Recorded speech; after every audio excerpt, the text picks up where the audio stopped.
Hi, everybody. Welcome back to Bible in a Year. My name is Natalie, and today we are on day 330. I am so happy that you're here today. Welcome to the channel. We are going to be reading out of 1 Chronicles chapter 27, and we're going to be starting the book of Micah today by reading Micah chapter 1, and then we will close out the day with John chapter 2, but only verses 1 through 12. So I was looking around yesterday and trying to check our progress, and it just kind of threw me that John is the last book of the New Testament that we are reading. So we've read all the New Testament except for the book of John. That's what we're going to be closing out. And then it would appear we have 2, 4, 6, 8, 10 more books of the Old Testament to read in 35 days. We got this. We can do it. I am so happy that you're here on this journey. Let's get started with 1 Chronicles chapter 27.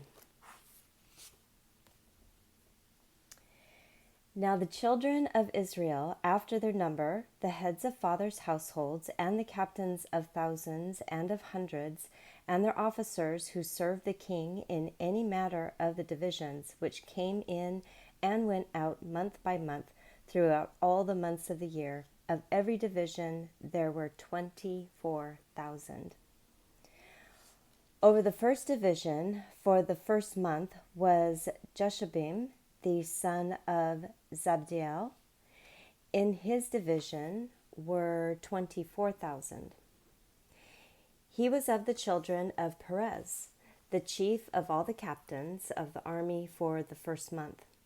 Over the division of the second month was Dodai, the Ahoite, and his division, and Mikloth, the ruler, and in his division were 24,000.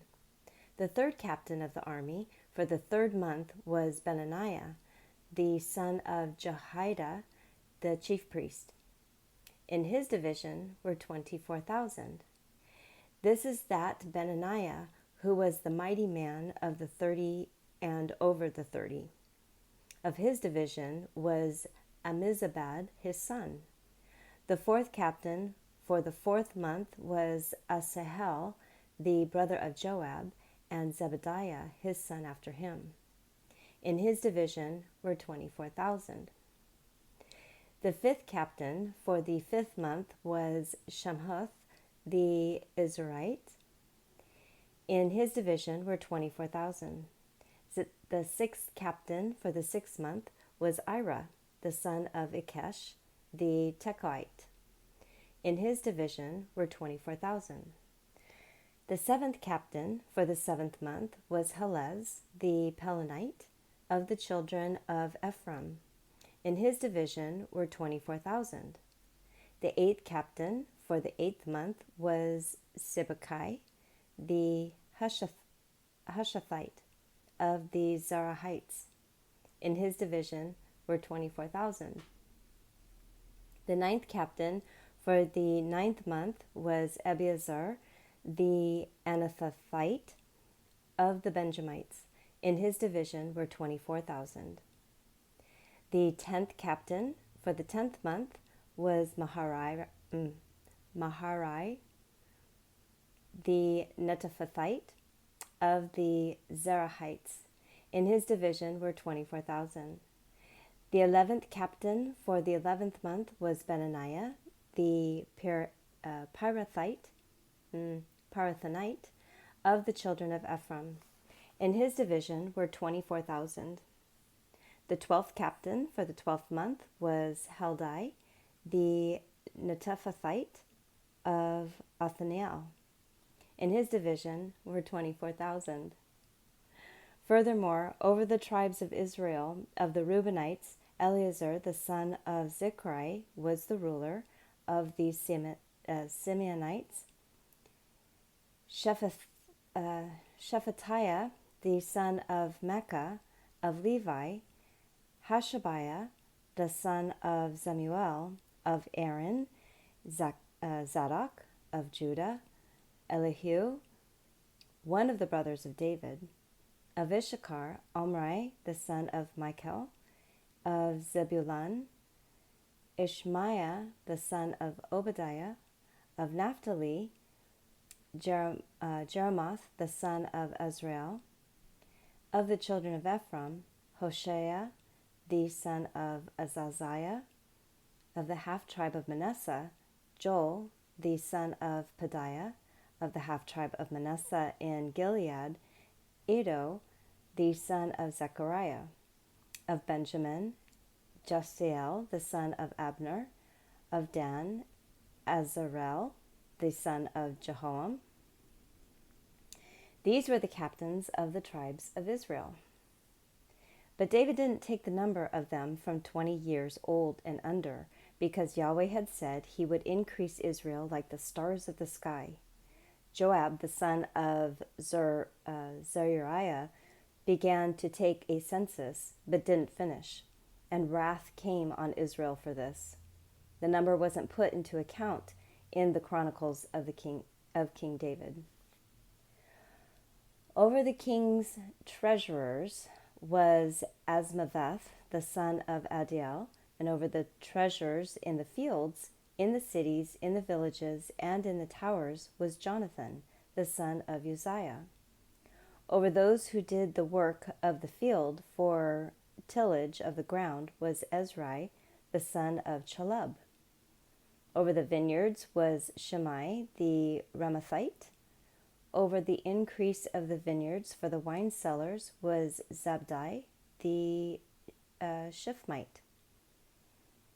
Over the olive trees and the sycamore trees that were in the lowland was Baal-Hanan the Gederite. Over the cellars of oil was Joash.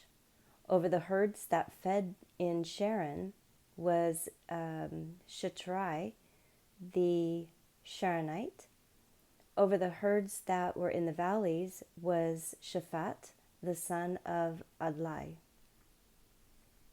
Over the camels was Obel the Ishmaelite, and over the donkeys was Jediah the Maranathite.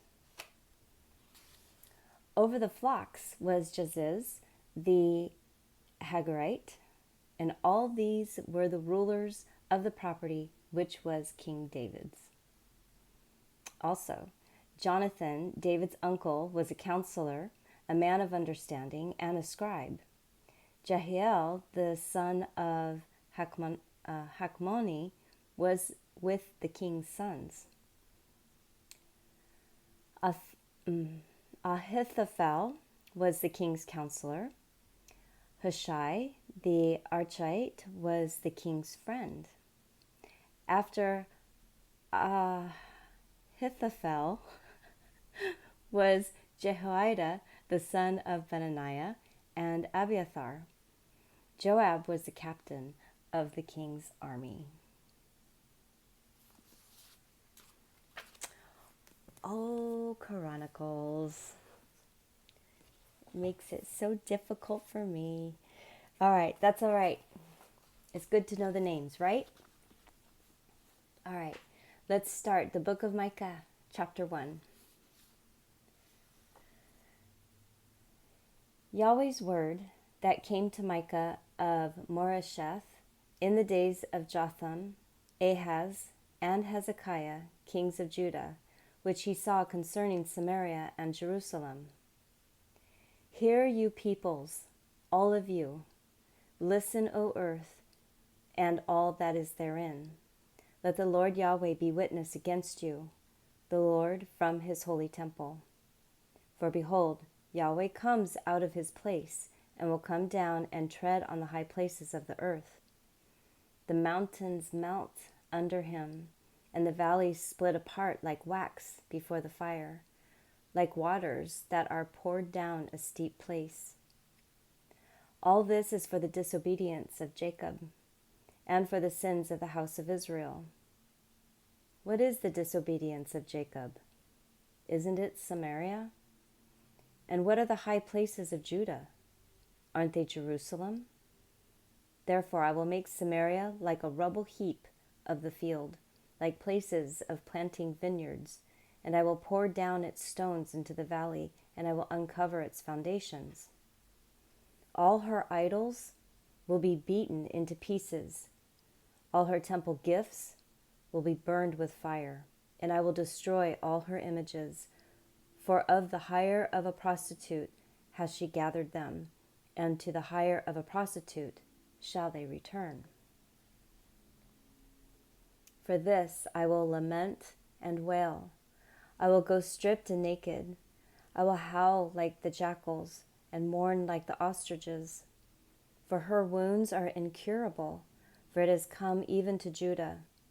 It reaches to the gate of my people, even to Jerusalem. Don't tell it in Gath. Don't weep at all. At Beth Ophrah, I have rolled myself in the dust. Pass on, inhabitant of Sephir, in nakedness and shame. The inhabitant of Zanan won't come out. The wailing of Beth Ezel will take from you his protection.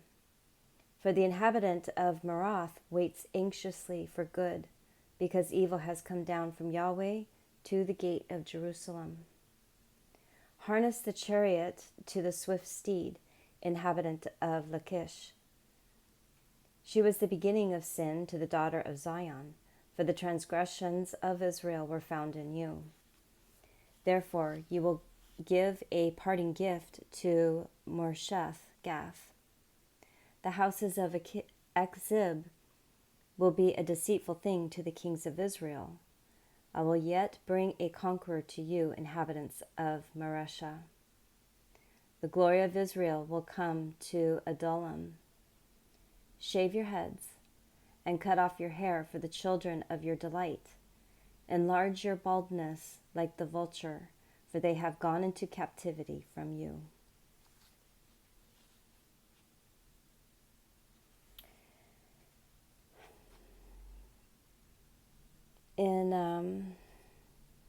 I was reading in my notes just for a sec.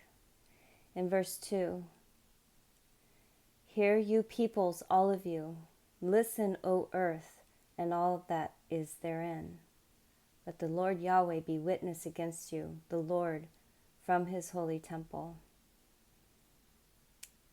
The word translated Lord is Adonai. Adonai. So beautiful. Adonai. All right. The good news according to John chapter 2. The third day there was a wedding in Cana of Galilee. Jesus' mother was there, and Jesus also was invited with his disciples to the wedding. When the wine ran out, Jesus' mother said to him, "They have no wine." Jesus said to her, "Woman, what does that have to do with you and me? My hour has not come." His mother said to his servants, "Whatever he says to you, do it." Now there were 6 water pots of stone set there after the Jews' way of purifying, containing 2 or 3 metrites apiece. Jesus said to them, "Fill the water pots with water." So they filled them up to the brim. And he said to them, "Now draw some out and take it to the ruler of the feast." And so they took it. When the ruler of the feast tasted the water, now become wine, and didn't know where it had come from, but the servants who had drawn the water knew, the ruler of the feast called the bridegroom and said to him, "Everyone serves the good wine first, and when the guests have drunk freely, then that which is worse. You have kept the good wine until now." This beginning of his signs Jesus did in Cana of Galilee, and revealed his glory, and his disciples believed him. After this he went down to Capernaum, he and his mother, his brothers, and his disciples, and they stayed there for a few days.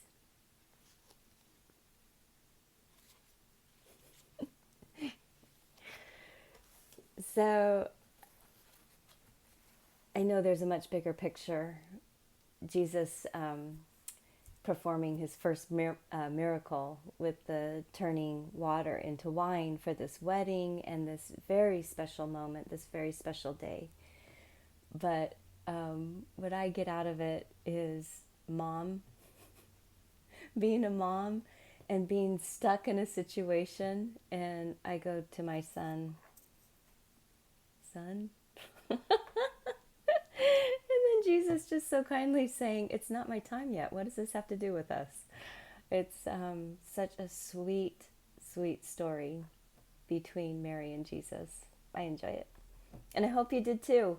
Come on back for tomorrow, which will be day 331. Have the most wonderful day today, and I will see you tomorrow. Bye.